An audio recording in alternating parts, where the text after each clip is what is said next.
Welcome to LIFT, the Lindbergh Innovation Forum Fireside Talk. Here today with Greg Marinac, my co-host and board member at the Lindbergh Foundation, who's also my mentor and chief everything for my flight across the Atlantic in 2002. And we've been working on the X Prize Foundation since 1996 together. So we've had quite a bit of time to look at aviation, the threats around aviation, and how do we address those threats into the future. And we're here today to introduce Peter Greenberg, who you may have seen on television, ABC, NBC, CBS. I don't know if there's a station you haven't been on, Peter, sometimes called the travel detective. But Peter, can you tell us, how would you describe, best describe what you do? Well, I'm an investigative reporter. First and foremost, believe it or not, print, because it's all in the writing. I started my career professionally at Newsweek. At the ripe young age of 21, I was the youngest correspondent ever hired. And I was on the West Coast Bureau as well in Los Angeles, which has a particular link, as you well know, to aviation. And how I got started doing what I'm doing now, I'm the travel editor for CBS News, is that I was always the guy with a suitcase in the trunk of my car, because I was always flying to be, first at the scene of something. And it dawned on me very early on in my career that nobody really back in the 70s was covering the world of travel, transportation, and aviation as news. The only things you saw were, pretty pictures of size 0 flight attendants, stewardesses back then, and wine glasses clinking at 30,000 feet. And I thought, you know what? I have to understand the process of how this works. So using my access as a journalist, I literally immersed myself. And in those days, remember, every major airline in the United States had a presence, an administrative presence, as well as an operational presence on the West Coast. So whether it was Western Airlines or PSA or Continental and all the other ones that still survived, I was able to use my access as a journalist to thoroughly immerse myself in the process of travel or in the process of aviation. So what I did was, they let me train in the simulators. I did all the flight crew training. I did all the flight attendant training. I worked on the ramp. I emptied lavatories and worked on the fuel trucks just to be able to understand. It was more than just going from A to B. So, and the reason for that is I was lucky, I guess. I figured out at an early age that if I could understand and appreciate the process, then I could explain it to my audience in a way that they would value the product or not, depending on what I discovered. And that also allowed me to do a number of things. I am not, first of all, I want to be clear about something. I'm jealous of a lot of people watching this. I am not a licensed pilot, nor do I play one on television. But since 1985, believe it or not, I've carried cockpit authority from the FAA simply because I needed to get up there and understand what was going on. And since I trained so much in the simulators back then, they gave it to me. I could never get it today, but I still have it. And what that allowed me to do was not fly the plane if the pilots both ordered fish for dinner and it was bad fish. What it allowed me to do was to ask questions and to learn. And when I was able to ask intelligent questions, and whether it was in the cockpit or in the cabin or on the ground, of the people who did those frontline jobs, and they understood that I might know a little bit about what I was talking about, then they were more comfortable in telling me everything I needed to know so I could talk to my audience. So I've been doing that for years. It happened because, by coincidence, Newsweek sent me to my first assignment in Los Angeles. And that's where my grandfather was from. My grandfather came to the United States as a Russian immigrant at the turn of the last century, was first placed in a tuberculosis asylum or sanatorium, or sanitarium as they were, and wasn't expected to live. He did live, and then became talk about a guy who spoke no English when he got here. He became the star reporter for William Randolph Hearst on the old LA Examiner. And the aviation connection happened because in 1939, he resigned from the Examiner and became the #1 assistant to a guy named Donald Douglas, and basically built that company all the way through the war years and into the jet age.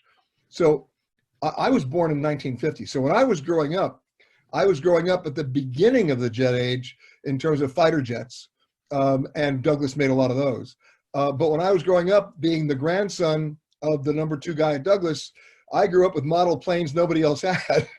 and I just went nuts about it. Well, interestingly enough, when in 1961, he left Douglas and became the commissioner of a small little place I know you know well out there called LAX. And to this day, his name was A.M. Rockland, Ava Rockland, R-O-C-H-L-E-N. And to this day, you'll see that brass plaque on every terminal. It still has his name on it. So when I came out to work for Newsweek, my grandfather had already died in 1969. So 2 years before I started at Newsweek, but everybody who was then working at LAX still remembered me as Little Peter. And so I got great access. I mean, when Nixon went to China, I was on the tarmac, you know. To give you an idea of how crazy those days were, when I was working for Newsweek, I'll give you one story. And of course, those days can never be repeated for all the obvious reasons. But when when Kissinger came back from his secret trip to China and was down in San Clemente, we found out that Kissinger, being a photo nut, had taken home pictures. It was like not a Brownie camera, but maybe a Leica, of Mao Zedong and Zhou Enlai, and a couple of selfies in those days, so to speak. And he agreed to give us the pictures for Newsweek. And so they sent me down to San Clemente to get the pictures. And there was one flight that was going to make the Newsweek deadline. That was the American flight that left 180. I'll remember it. It left at 4 o'clock in the afternoon. In those days, it was a 747. They were flying 747s with the piano bars back to New York. As we all know, the piano bars didn't last long because a lot of 11-year-olds were playing chopsticks all the way across the country, and that was not appreciated. But forgetting that, I knew I had to make that flight. So I drive down the San Diego freeway, I get to the Western White House, get the photos from Kissinger. Now I'm driving north on the 405 to get to LAX, and as we all know, the 405 is a parking lot, and I was not going to make the plane. There were no cell phones back then. I pulled over to a gas station, put a couple of quarters in the payphone, and called my friends at LAX who knew me and told them I was on the American flight. They made a couple of calls and they said, okay, we're going to hold the plane for you. And when you get there, don't go to the terminal. Go to this gate. I mean, it's a metal gate off a service road, chicken wire fence, and we'll have a car meet you there. And I did. And they had the car meet me there. And sure enough, there was the 747 off to the right of runway 24 right. Engines on, red light flashing. They pulled up a portable stair to the 747, which is a big stair. And up I went, and we made the deadline. We got to New York at about 1:30 in the morning instead of midnight. They held that plane for an hour. Wow. Those days would never come back today. But that was the environment in which I got a chance to play. And having that access, hopefully made me a better journalist, because till to this day, there are people I can talk to who remember those days, who are still some of my best sources. That is fantastic. Well, I guess, coming from a family where, people say my grandfather sort of jump-started the golden era of aviation in 1927 with his flight from New York to Paris. I'm not that close to him, so I don't get to quite experience that, but I've had some extraordinary flight experiences. Never had a plane hold for me on the tarmac. That's extraordinary. Well, it still happens a little bit today, but I would never admit to it. How about that? Okay, you better not. But I'll tell you this, and to give you an idea of the true connection here with Charles Lindbergh, about 3 years ago, I always made it a point about every 3 or 4 years to go to the EAA in Oshkosh, because I'm like a kid in the candy store. I just can't see enough of it. And so I went back. I wasn't working on an assignment. I just went. But when they heard I was coming, they said, we've arranged a special flight for you. And I said, what's that? And they rolled out a Ford Trimotor that they had gotten out of a museum in Ohio that was still operational and certified. And they asked if I wanted to take a ride. And I saw on the side of it the letters TAT. And that stood for Transcontinental Air Transport, the predecessor to TWA, among other things.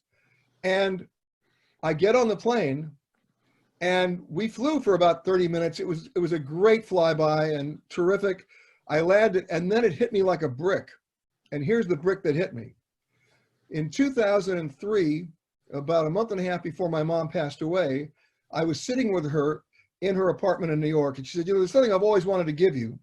It's in my second drawer in my bedroom. Can you go get it? And I went to get it. And what it was a hard-boarded accordion map that would open up like this. And on the cover said Transcontinental Air Transport. And you opened it up and it was a map of the United States which followed the railroad tracks. And on the back of it was a certificate saying that the passenger holding this map was the first person on board, the first transcontinental flight in America.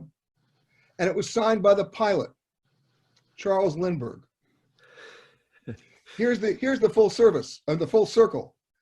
When I got off the Ford Tri-Motor in Oshkosh about 3 years ago, I took a look and I did some research. That was the plane. The same aircraft. Same aircraft. So 85 years later, or so, or thereabouts, I was on the same plane my grandfather flew across the country. I mean, Well, that's amazing. Yeah, that's fantastic. You know, and I still have that signed map. Of course, it's in the safe. There's a Ford Tri-Motor that's flying now that flew my grandmother's first flight, which was when my grandfather flew down to Mexico to visit with my great-grandfather, who was the ambassador to Mexico. And that's where he met my grandmother and first took her on a flight. So I've had the chance to go up in that Ford Tri-Motor. I think it was number 5. Wow. And it's still flying. The Tin Goose. The Tin Goose, and what you don't realize until you get on board, it was my first time, of course, is the wood. The wood. Wood and corrugated metal. And the sconces and the lamps. I mean, it's unbelievable. Yeah. Yeah, gas lamps. So let's sort of really think about that history and the history of not just the transcontinental air transport, but the 1931 survey flights that my grandparents did north to the Orient in the Lockheed Sirius. Those flights really helped shift the world's perspective about what aviation could do, that we could use aviation for longer distance transportation. It wasn't just for military or mail or stunt pilots, daredevils, if you will. It was usable, and today we have, you know, this thriving, or we did have this thriving industry. And I think what everybody wants to know is, are we going to get back to that? We have the COVID-19 virus pandemic. We have aviation shut down. Peter, are we going to go back to normal anytime soon? The short answer is no. But before I elaborate on that, let me go before the pandemic, because you talked about, you know, the mail and military. Commercial aviation always depended on the military for the R&D work. You know, what was the DC-3, a C-47? What was the Boeing 707? It wasn't designed for us as a passenger plane. We can go through all of that. And that's how everything got done. And up until like 10 years ago, that's how things were getting done. Not anymore. The only thing the military is working on now is stealth. And I don't think they're developing a stealth airline. So the problem is, and my challenge talking about this, because it's an emotional situation, is will we really see a new generation, a truly new generation aircraft in our lifetime, as opposed to a derivative or an extended fuselage of an existing airplane? And my guess is, even though the technology is going to improve, we may not. And the reason is the economics. Before the pandemic. So that's one problem right there in terms of innovation. But in terms of aviation the way we knew it, the ability that I would have, or you would have, or anybody would have, to at the drop of a hat, run out to the airport, think nothing about it, throw down your credit card and go anywhere you wanted to go, I mean, literally, that's been diminished severely and may not come back for 3 or 4 years. And if it does, it'll be under new protocols. You know, it's not a matter of just of airline economics. What we're dealing with right now is serious, intense fear on a global level. And nobody, I mean, look, it's in our cultural DNA now. When my parents traveled, they traveled because they had to, or because it was one trip a year to see family and relatives, but they were not addicted to it. In fact, they feared it. My generation, are you kidding? I mean, we went from wanting to travel to needing to travel. And that's where we are right now. So the great frustration for someone like me sitting here in my bunker in New York for the 8th week in a row is I went out and made a passport for myself the other day, which I stamp when I go between the bedroom and the living room just to make myself feel better. So That's where we are. But now we're dealing with not just sheer economics, we're dealing with politics and with governments protecting their borders with no guarantees. So in the absence of widespread testing or a vaccine, everybody is looking for a guarantee. After 9/11, there was fear. It was fear of flying over a large body of water, terrorism, hijacking, but it was a tangible enemy. We understood it. The TSA showed up, and I can have all sorts of issues with the TSA until I die. But the point is, I understand why the TSA showed up, and people got back and they flew. Today, it's not about fear of flying over a large body of water. It's fear of going out. And so until we get to that comfort level where people get their guarantees, and it's not a one-dimensional guarantee. Businesses want guarantees before they let their employees travel.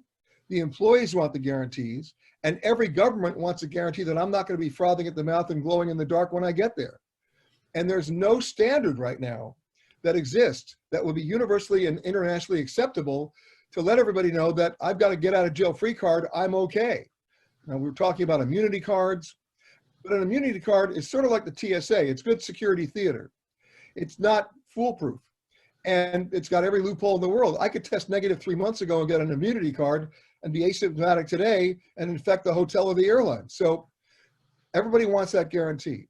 There are no guarantees right now. So from a purely practical perspective, we're not going to do international travel till next March.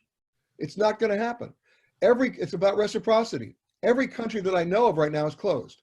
100% of global destinations are essentially closed, as you and I are speaking right now. Yep. And most of them, and it's growing every day because of reciprocity, have at least a 14-day minimum quarantine period if they even allow you to show up. Some of them won't even let you go, but the ones that do, you got to quarantine in place. So business travelers don't do 14-day business trips by normal standards, and leisure travelers, some of them might, but most of them don't. So international travel is essentially on hold until there's some kind of an internationally accepted, accredited document that we can all carry, like the old yellow health cards, those old carte jaune, for those people old enough to remember, that says, I've been vaccinated. That's going to open the door again. And when it does, watch out, because the door is going to be slammed down as everybody runs through to do it. So in the short term, when every airline is talking now, assuming some of them can still talk, because they're disappearing. But in the United States, for every airline saying they're going to come back as a smaller airline, they're not kidding. They can do the math. 8% load factors are not exactly sustainable. And so right now the government and the bailout is literally paying them to fly empty planes. It's a little absurd, because by the time we're ready to travel, they may not be ready to fly because they won't be able to support it. The money will have run out. So we're going to have to come up with a different metric here to figure out not only who gets the money and how much they get, but when they spend it. Because right now, it's a little tough. But when travel does come back in the States, and as we know, different states are opening at different times. It's not one light switch, it's sort of a dial. And as they start to open up, you'll see more and more domestic travel, but that's the only travel you're going to see. It's going to be domestic. Most of it by car, by the way. Most of it, 300-mile trips within a radius of where you live. I project that RV sales will spike as families will want to travel together in their self-contained quarantine mobiles. Hotels have the same challenge that airlines and airports have. I mean, they want to guarantee that I'm not frothing at the mouth and glowing in the dark when I check in, just to protect the other guests and their own employees. So it's going to be a while before this comes back. Anybody who thinks that there's a cruise line that's going to sail before January is delusional. Anybody who thinks that airline traffic, even domestically, is going to come back to where it was just 3 or 4 months ago is smoking crack. It's just not going to happen. It's very frustrating. It's depressing. I wish there was another way around it, but we're not dealing here with just regulations. We're dealing here with real fear. And there's nobody out there addressing that fear in a way that's going to make people give their security blanket and go, okay, I'm going. It's going to start slowly. So in terms of innovation, we've already been stuck on the point that I made earlier, that the R&D work isn't really being done. We've seen the end of the 4-engine jets. That's never going to come back, at least in my lifetime, based on engine efficiencies and everything else. And then it's a matter of whether or not we're going to cross a body of water again. Imagine this, and then I'll let you speak. Imagine this. We have 93 countries in the world right now that their entire economies are based on air travel, because that's giving them the airlift to fuel their economy with visitors. 93 countries. I mean, travel and tourism is about 11% of global GDP. And those 93 countries, without it, don't exist. Their citizens can't even put food on the table if there are no planes landing at their airports. And when that happens, governments get destabilized and collapse. So I'm really concerned about stability around the world based on the lack of airlift. You can actually draw connect the dots, and it's a little scary. Now I'll be quiet. Go ahead. Wow. Greg? So Peter, like you, we love aviation at the Lindbergh Foundation. Many of us are pilots and flight instructors. And our mission as a foundation goes beyond aviation. It looks at how can we achieve what Anne and Charles spent the bulk of their lives doing, which is balancing technology and its benefits and the environment. So the big existential threat facing aviation before COVID-19 was how can aviation minimize its carbon footprint? Now that's happening by economics right now, but some of the problems with that are that you need to have more efficient airliners, because airliners are the bulk of aviation's 2 to 3% of CO2, man-made CO2. But one of the problems is these airliners are very long-lived and takes a long time to turn them over. What impact do you think this present crisis is likely to have on retirement of older planes? Well, beware the law of unintended consequences, because before the COVID crisis, we were talking about carbon footprint and over-tourism and all those other things, and fuel efficiency and biofuel. They couldn't get the price down on biofuel. The airlines were not quick to embrace it because of the cost. But because of COVID-19, it accelerated the retirement of some of those older generation aircraft. So American has now parked their 7.5s and their 7.6s, and they're never going to fly again for American. The MD-80s, which were not very fuel efficient to begin with, the Super 80s, and they were actually gone before COVID-19.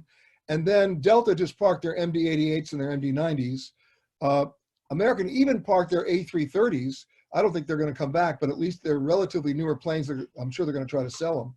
But what this has done, it's created sort of a double-edged sword again, because there is no market now for new planes, because there's so many used planes on the market in a world where aviation fuel has dropped in price.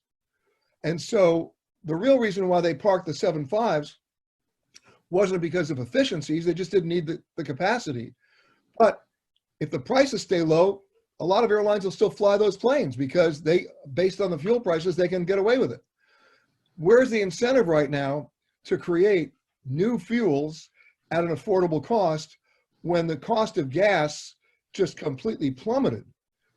And so for the foreseeable 6 months, I guess, because you never want to say never, and you never want to say, never plus 6 months, but you can say 6 months, you're not going to see a lot of innovation happening in the carbon footprint emissions or, better efficient fuel deals, because there's no financial incentive to do it. So we're going to have to wait until travel starts to come back. And then if you look at the order books for both Boeing and Airbus, they're pretty dismal too. And we're talking for, new generation, well, not new generation, but, the A350s and a few other aircraft types that might be more adaptable to the new kind of fuels. Now, we know the fuels work. They were already tested before this, but they were never done at cost. I mean, they couldn't get the cost down. So, we will have that conversation again. It's just going to be tabled for 6 months, because we're dealing with airlines right now that are just trying to survive. I mean, when you're dealing with airlines that are burning $100 million, in some cases a day, they're not in the boardroom discussing, hey, let's try that new fuel. Right now, they're just trying to figure out, can we even taxi the plane? And I'm sure you've been, I mean, it's depressing to look at those, those drone shots of all those planes parked on unused runways, nose to nose, wingtip to wingtip, whether it's Atlanta or out there in Victorville or in the desert in Palmdale, it's scary because that doesn't give me a lot of confidence that, you know, they're going to be thinking about what you were just bringing up in the near future, because I don't think they will. Well, the whole landscape has shifted, and the piece we haven't touched on, I guess, are the economics. Is it going to be as cheap to fly, and are people going to have the money to be able to afford those tickets if they do go up, or even at the same prices as we had? And I don't think we intuitively could have the same prices because we're not dealing with the same volume. What's your take on that? You're absolutely right. You are absolutely right, because there's a perfect storm coming, and it's going to come in the next 4 weeks, and nobody's talking about it. And here's the perfect storm. Obviously, can people afford to fly? Let's talk about that. How do people normally fly? They take out their credit card and they go online. Most people make their reservations online, and they go to the airport and they fly. And of course, you know, maybe their credit card is linked to an airline's frequent flyer program, and they're double dipping there. All great. We're just seeing the most number of consumer credit card defaults in the last 2 months. It's growing every month. Started in March, April, this month, and coming into next month in June. Now, the banks can handle that for a longer period of time because, let's face it, they're charging humongous amounts of interest, and they've had that money in their bank for a while. But banks being banks, they want to minimize their risk. They want to lower it. And what they're going to do, they're already starting to do it. They're either lowering credit limits of even some of their better customers, or in the cases where the customers have asked for a deferral of payments or have not paid, they're just freezing those cards. And so in the next 4 weeks, when we're supposedly about to get out there and spend money and get back to the airport and fly, what are we going to use to pay for it if our credit line, if our consumer spending power has been eliminated? That's the first thing. The second thing, which is equally disturbing, and I'm sure it was well-intentioned, is the SBA PPP money, because that payroll protection plan for businesses has kept them in business probably for the next 5 weeks. And in 5 weeks, when that money runs out, they're going to have to look around and see if they're really still in business, or did they just keep the doors open with no business coming in.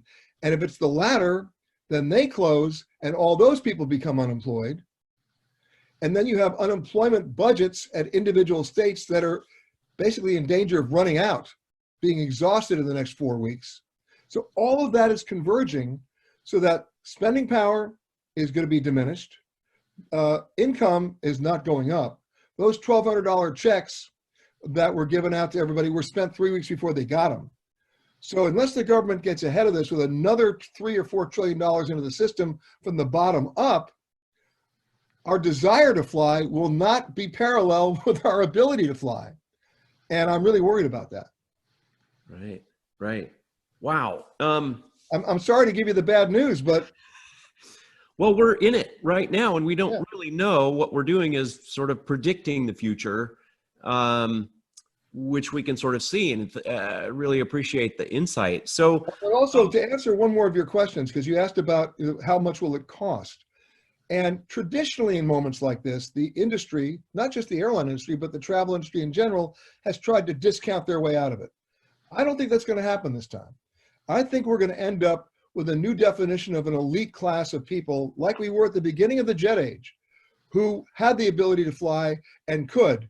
But there's an entire, the old days of mass tourism and cheap flights, maybe a while in coming back. wow. So here's a question, and one that's near and dear to my heart, and that is electric propulsion. Greg and I were both involved with X Prize Foundation in 1996 under the Arch in St. Louis. We put up this crazy $10 million prize for the first private manned space program. And it was designed to sort of jumpstart the private spaceflight industry. Spaceship One is now hanging in Greg's picture next to the Spirit of St. Louis in the Air and Space Museum. And getting that aircraft hanging next to the Spirit of St. Louis empowered us all. It made us feel like, wow, we changed the way the world thinks about space flight. How do we do that again? And so I reset my focus onto aviation. What are the threats that we see? And that was carbon emissions and noise, shutting down airports and and so forth. And how do we address that? And I locked into electric propulsion as a potential way to work its way up from the beginning. So you mentioned military developing a lot of new types of aircraft. I saw electric aircraft as addressing those challenges, and now have my own company called Vertigo Aero working on electric propulsion. How do you see electric propulsion shifting the way we travel, perhaps more in short distance aviation? I think it's a great idea. And in fact, look, we already have people who embrace, the Prius, and when you think about, you already have people already getting the concept and using the concept. So it's not going to be a big leap to get them to embrace electric. You just have your weight and balance issues. Yes. And, yeah, small detail, but you do. But hey, I'd be jumping on that plane tomorrow. I think it's a great idea. And you know what? Isn't it ironic that 2 months from now, July 25th will be the 20th anniversary of the terrible crash of the Concorde in Paris. And as we all know, Concordes were always prohibited from flying across bodies of land because of the noise factor and not being able to mitigate the sonic boom. There's been a lot of research done now to mitigate that, and the FAA is almost on the threshold of allowing test flights over land for a new generation, if you will, same technology, but a new generation of supersonic transports. Will never be the 99-seaters that the Concorde was. It'll probably be 14-seaters, but those may be coming back. But to your point, to mitigate the noise factor. But for short-haul travel, I think the whole idea of electric propulsion on planes is brilliant. If you can make it work, count me in. That's the challenge, is to make it work. Batteries are heavier. They don't have as much energy as a gallon of gasoline. Yeah, but you know what? When the first color TV set came out, it was $2,000 and looked like a small tank. Now you can get them for $80. Right. And you can carry them around the room. So I think the weight issues will take care of themselves once the technology is perfected. We're hoping so. Yeah, me too. And I guess just to follow that, I know you did a segment on travel and electric scooters and extending that to electric bikes. Yeah. This technology is now working its way into daily life in lots of cities. And I just heard that Milan in Italy is going to shut down their downtown core and try to make it have less cars, to make it more pedestrian friendly. What do you see happening between now and, say, 2027, the 100th anniversary of my grandfather's flight, in terms of not just air transportation, but new modes of propulsion that we as humans get used to that are more efficient, cleaner, quieter? What is that future we're looking at? Well, you mentioned the e-bikes, the story that I did, but what's the concept of the e-bike? It's really an electric assist. So you can still pedal, but if you're going uphill, you can kick it in, right? That may also be the situation. Well, it's like the Prius. There's a certain point where the engine kicks in and the batteries are idle. That's probably what's going to happen, at least initially, and with the prototypes that you're working on for electric propulsion for aviation. So in the cities, once again, beware the law of unintended consequences. Look at the air quality right now above China. Look at the air quality right now above India. Look at the water quality in Venice. I mean, you could see to the bottom. It's unbelievable. You can count all the bodies. I'm kidding. No, but the point is, we can now look and see, oh my God, this is what it should be. So we have an opportunity here, and we shouldn't lose it. And the opportunity, like Milan being the opportunity to do that, is to say, okay, let's take a look at our city grid and see how we can redesign the city to hit all the boxes, right? To make it environmentally friendly, to make it pleasurable, to let people exercise, and to people breathing better air. Boom, there you go. So we're looking at a number of cities now going to do that. And it's not just going to be, surge pricing or what they did in London, by increasing within concentric circles where you could go with your car. That was the old approach. Now you can do it for the whole city because people have a chance. I mean, look, I can leave. I'm here on the Upper East Side of New York. I can walk out my front door right now, take a left turn down Fifth Avenue, and walk down the entire avenue, not the street, the avenue, because there are no cars, right? And interestingly enough, They have the rental bikes next to Central Park. And on a day like today, normally they'd all be still in the racks. Maybe 2 or 3 be taken out. They're all taken out now because people realize they can. So we have an opportunity here to redesign our cities based on the grid that's there and let people know they have options. If you give them the options and you redesign the grid, it's a win-win. So we've been given this unprecedented experiment, decarbonization of our cities and our transportation. Do you think people will demand that we travel clean and quiet now? Well, it may not be a direct demand, but indirectly it's going to come, and I'll tell you why. The worst business to be in right now, if you're in America, is commercial office real estate. Nobody wants to go to the office anymore because look, I'm working from home today. I'm getting it done. So if I'm working from home today in most American cities, do I really need a car? Do I really want to do an 1.5 hour commute each way? No. So new car sales have got to plummet because people won't need them as much. Not to mention the fact that, you know, mass transit will get their act together as well as in terms of hygiene and public health issues. So you're going to see a 4-day work week to start. You'll see much more staggered employees that will end up still having to go to the office, but maybe not as many or for as long. So once you have that, the demand will be right there because they'll be experiencing it. Whether they want to or not, they're going to experience it. So they may not be driving the movement, but they get to hop on board that train.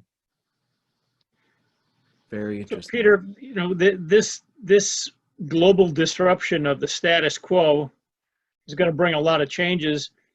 One thing that you talked about with us when we were off camera was that it provides us a unique in human history gift of time. What are ways that you see we can derive positive benefit from this strangeness that's happening around us? Well, I'll give you just one example, and I'll ask you the same question I asked myself. How many more books have you read in the last 8 weeks? Come on, a lot. Lots, yeah. Yeah, because there's a limit to how much you can watch reruns of Jeopardy. So that's number one. And you can't always continue to reorganize your closet. So we've been forced to come to grips with our own library. And then we share that with our friends, maybe like we're doing now on Zoom. But the point is, it actually leads to a conversation that we otherwise wouldn't have had and more collaboration, even if we're not face to face. So I'm not so sure Zoom is the answer right now, but it's providing the opportunity for a conversation within our own comfort zones. And so it allows for more thinking, it allows for more innovation, it allows for more conversation, because where else are we going to go right now, right? We have limited choices. So here's the other thing I've done in the last 8 weeks. I don't know if you've done this or not, but I made a list of everybody I haven't talked to in 3 years. And I called them. I had no agenda on those calls other than just to check in and say, how you doing, right? And that led to other conversations and other shared experience. And the most important thing in terms of innovation, common ground. So this is not a lost opportunity here, even though it wasn't designed as such. You know, it is an opportunity and we should take advantage of it. So that's what I'm doing more now than I ever did before. And I find it more productive. Now, the downside to that is we become siloed. And the downside to that is in areas where collaboration is necessary, there's also a limit to how much we can do by Zoom. I really want to be able to walk outside the meeting and have a side conversation with you. I want to be able to, to do like a little, a sidebar, if you will. How do you do that now? I'm sure it's technically possible, but it's not as easy. It's not as seamless. And I miss face-to-face. I'm sure you do too. But given the technology, could you imagine what would have happened under stay-at-home orders if we didn't have the technology to have these kind of conversations? We'd all become barricaded suspects. This is minimizing barricaded suspects. Why? Because we're allowed to have a conversation, and we know we can. So from an innovation point of view, it's a good thing in the short term because it will lead to, hopefully, face-to-face in the long term where we were before. That's a good point. And it leads to the question, Peter, could artificial or AI combined with artificial reality disrupt the travel industry?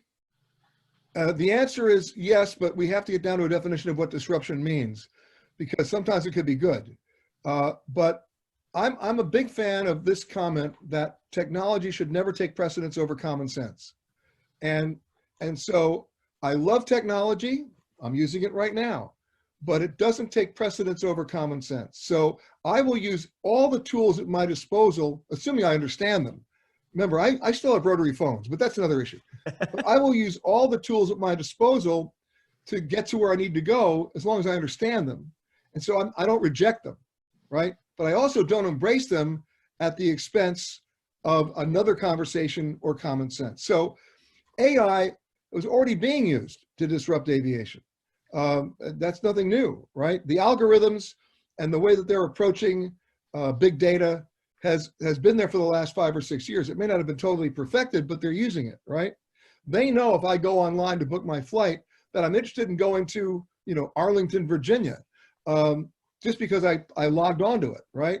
And then for the next 7 months, I get emails telling me about all the great things I can do in Arlington, Virginia. That's called the annoying part of innovation. But the point is, they have that information at their disposal to start to tailor make, if they're going to do it in a benevolent way, the flight experience, the total travel experience. And I think that's a good thing if it's done with common sense.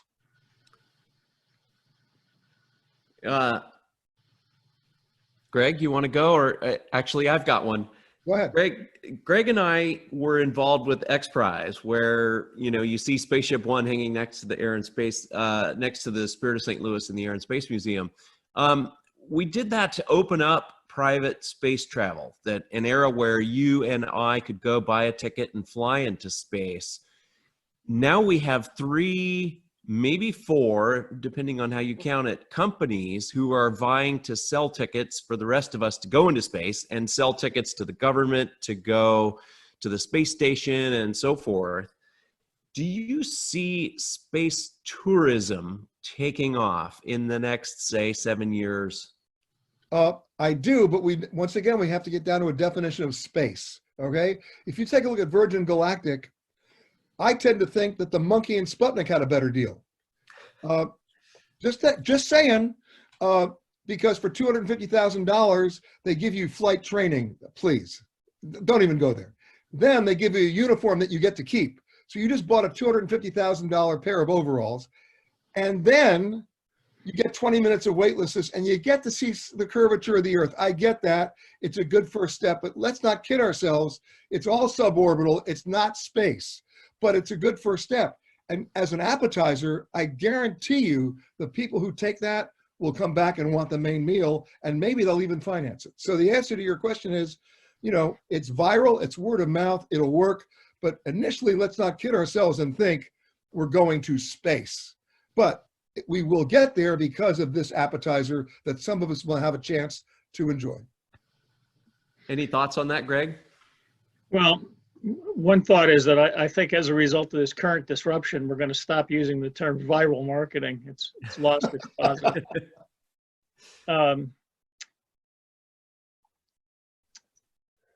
We created the X Prize in large part to make a new market.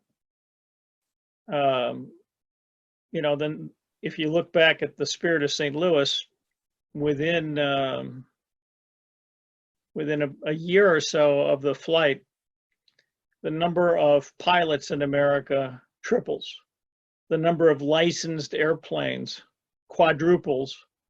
And within 18 months, the number of people buying tickets on commercial flights goes up 30-fold. So it was the knee in the curve.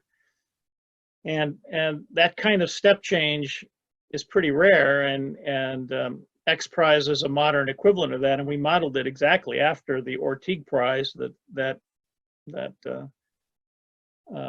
enabled Charles to get the backing that he got to do his flight.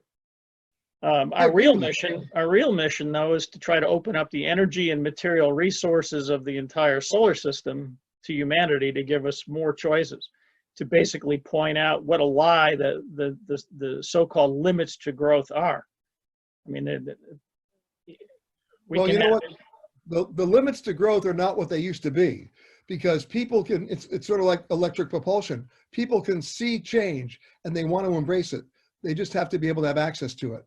And for space travel, 7 years, given the economy, If it bounces back within 3 or 4 years, that 7-year period will be doable to a small number of people. But you only need a small number of people initially to do it, to be able to come back with the big wow factor, to get everybody on board to figure out, okay, how can we monetize this in a way downward so people can afford it and make it accessible? And that will happen. The market will absolutely speak to that, because people want to be pioneers. They want to be part of something like this. Look, we've spent all of our lives from the day we were born looking up. And you know what? Some of us want to get there. And to the extent that that becomes accessible, not just affordable, but accessible, we'll do it. You know, look, right behind you there, after the spaceship, you got Glamorous Glennis behind you. And, you know, when I did a movie with the Air Force called Red Flag, where we flew all the missions in Nevada, my pilot was Chuck Yeager. So, you know, I was with a pioneer. I mean, I've never seen more worship. I was seeing, you know, 3- and 4-star generals like genuflecting when he walked in the room. And you know what? There was a good reason for that, because he was doing something that nobody even knew would work, you know, and he did it. And he's still there, you know. So for me, I'm all about exploration. I'm all about taking a chance. And so, especially if you can do a calculated risk and you know what the technology is, why not? I mean, look, we've already sent a man to the moon 50 years ago. So, you know, let's get going. I'm with you. Let's get going. I love it. And speaking of Chuck Yeager, we were standing in a circle in the Hilton at Oshkosh, Wisconsin during AirVenture about 7 or 8 years ago with a group of generals, and Chuck Yeager was a part of that. And Greg and I and Peter Diamandis, our founder of X Prize, we ran into a lot of people who laughed at us saying, oh, people get sick in space. You can't do that. Nobody's going to want to buy a ticket, etc. You're wrong. And Chuck Yeager was one of those guys that laughed at us. But this particular instance, when we were standing around, this was after X Prize had been won, he came to me sort of on the side of the circle and said, you know, Limburg, I didn't think you could do it, but you guys really did something cool. That was great. All right. It's true. I mean, look, the bottom line is you won't know till you try, but you have a built-in audience there that has lived through our space program and also lived through its I won't say demise, but reduction. And they're ready for more. They're ready for more. You know, I go back to a story and a story told about what's our mandate? What's our national mission here? We don't really have a lot these days. And I go back to when JFK walked into Cape Canaveral, and they're all there to greet him. And the first person he went over to was a guy he saw sweeping the floor. Do you know this story?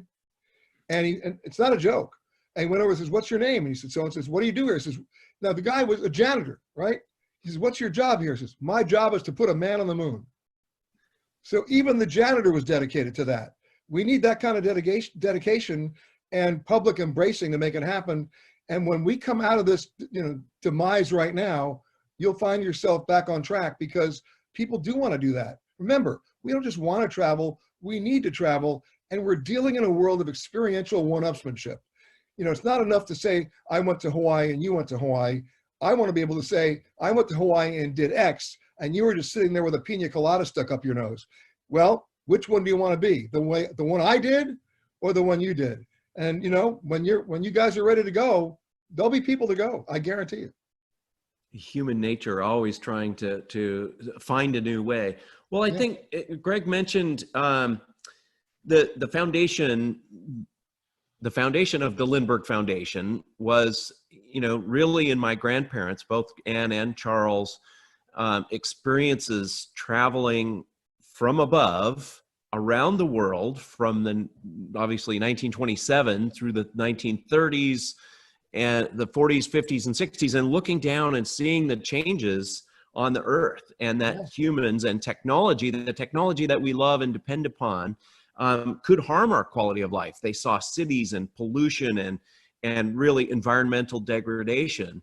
And when my grandfather died in 1977, friends of his at the Explorers Club, like Jimmy Doolittle and Neil Armstrong, came together and said, how do we move that vision that they had of balance between technology, advancing technology, and preservation of the environment, and institutionalize it. And that was the beginning of the Lindbergh Foundation, which we're still carrying on today, really focusing on these threats to aviation, carbon, noise, and education. We need the talent to sort of design new technologies that will enable us to fly cleanly and quietly into the future.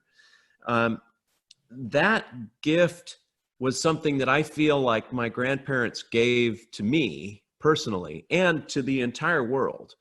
And so as our programs move into the 100th anniversary of my grandfather's flight, we're constantly asking ourselves, what are the threats that we see and how do we address them? And can you see any other threats to the industry?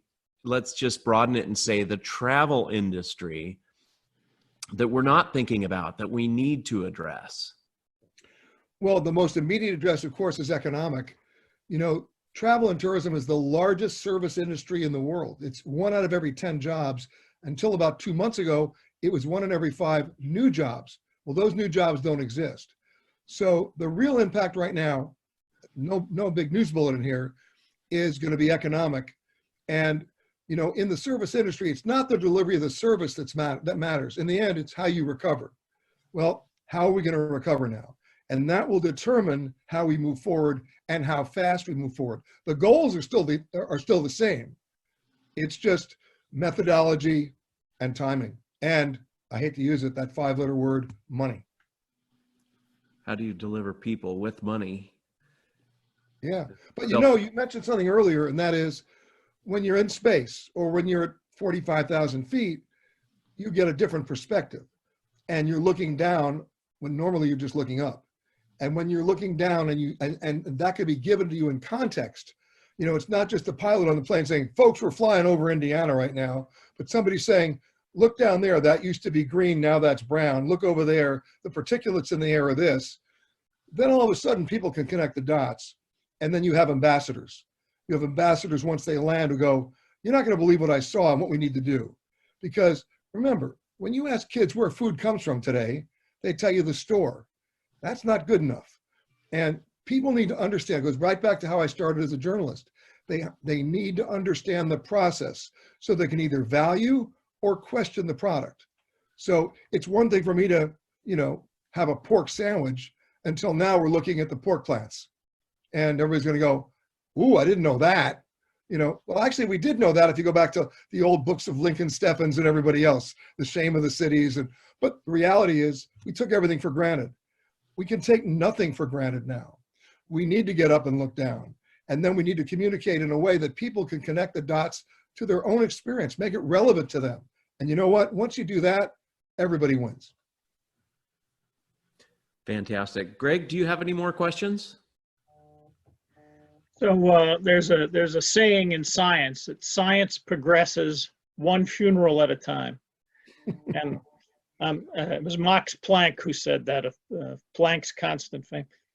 And what he meant, of course, is there's sort of a intellectual inertia, you know, that people are used to old ideas, and until those people step aside, the new ideas don't have a chance. What are some new ideas that might have a chance to flourish now that we're disrupting massively the way the world does business in travel and in other areas that you're familiar with? Well, we're trying to come to grips with them as the new social distancing rules take place. You know, we take a look at, let's say, a hotel, which is defined traditionally by a place for social gathering in relatively confined spaces, you know, people to people. We can't do that now.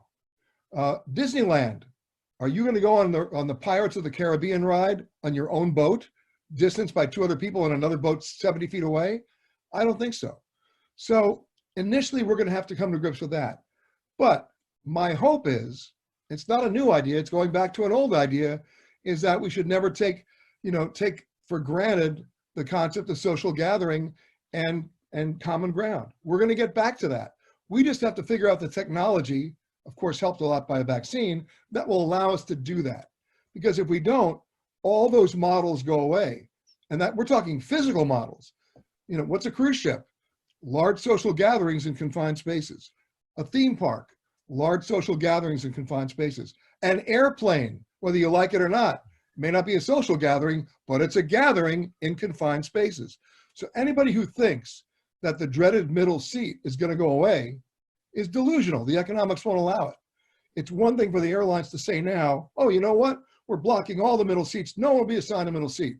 Easy to do if there are 9 people on the plane. You do that in your sleep. But when travel comes back, we're going to have to figure out a way to get back to that. Otherwise, the cost of travel on every level, hotel, airline, cruise ship, rental car, resort, will become prohibitive. So the real new idea now is, how do you navigate the new technology and the new public health rules with not violating why we travel in the first place? Right. Wow. Well, before I wrap up, I'll say something really ridiculous, which is I just had the thought that Tom Lee, who introduced us, is on our board, sent us a PowerPoint of all these new developments and how to, sneeze shields between the seats and so forth. And I thought, well, what if we all just had our own individual oxygen masks? The only thing we sacrifice is comfort. Right. And we do that anyway when we fly, but that would be really uncomfortable for me. I doubt, you know what? I doubt that's ever going to happen. We don't want to get to the point, and it's an aesthetic comment, but at the same time, it's human behavior. We don't want to be siloed on a plane to the point where it's uncomfortable to even breathe or even have a drink of water. So the needle's going to have to go all the way over there before it gets there, but it will get there because the public will not stand for it over there. They just won't, because they'll say, okay, if I can't do that, I'm taking the train. That's right, the train. Or if I can't do that, I'm going to drive. And that's what's going to happen to begin with anyway. Right. But look, I'm not a proponent of the middle seat. Don't get me wrong. I usually get stuck in there next to the 2 sumo wrestlers, so it's not fun. But I'm saying the bottom line is we have to deal with the economic reality of the situation and how airlines survive in order to get us from point A to point B. So some of that technology will be implemented. I doubt we'll be wearing our own oxygen masks. Those sneeze shields aren't really going to help much because there's no social distancing really on a plane. It's impossible. You can't do 6 feet apart. It won't work. And look, last week, Frontier Airlines, that's an airline that makes their motto is, we're not happy until you're not happy. Frontier Airlines came up with the idea that if you wanted the middle seat blocked, you would pay $39. So now they want me to pay to be less unsafe? No, guess what? That idea was withdrawn within 24 hours because a lot of United States senators went on the warpath about that. So this is not about revenue generation. It's about, we go back to it again, technology combined with common sense, not taking precedence over it and allowing people to do what they want to do, meaning social gathering, shared experience, and finding common ground. And if you can do that in the air, you can do it anywhere. That's fantastic. That's all I've got today. Greg, do you have anything else? Well, just, we can take this stuff out with editing. So I want to say that, Peter, would you be willing to help us continue to think through some of the challenges facing aviation, not just the threats, but the opportunities too? Sure, absolutely. Anything you want, let me know. We'd love to consider you a member of our brain trust. And I hope that when we get a vaccine and can all be together in person, that you'll visit us in St. Louis and get a little dual instruction if you like. You know what? Count me in. Count me in. You got it. All right, man. Thank you so much. I love the backdrop right there too. Thank you. Well, let's wrap up. A big thank you to Peter Greenberg. Peter, tell us, how do people stay informed about your travel commentary? Well, other than watching me on CBS, my newsletter, which is not transactional in any way, we're only informational. It's easy to get. It's free. It has the most imaginative name on the planet, petergreenberg.com. And also my CBS radio show, which is every week, normally from a different location in the world every week, but for the last 8 weeks from the bunker here in New York, but we're going to get back out and do remote broadcasts again. It's called Eye on Travel. And if you can't get it in your local market, it's easy. We stream it live every Saturday morning from 10 a.m. to 1 p.m. Eastern time. Again, go to petergreenberg.com. You'll get the show. Great. Fantastic. On behalf of all the board members for the Lindbergh Foundation, 43-year-old nonprofit organization, very proud of that. Thank you so much to our board members and volunteers for helping make this happen, and your vision towards the 100th anniversary of flight, making aviation clean and quiet, and galvanizing the talent that will lead us into that direction and fly into the future. Thank you so much. Hey, Thank you, happy to Peter. do it. All right, take care. Thanks, guys.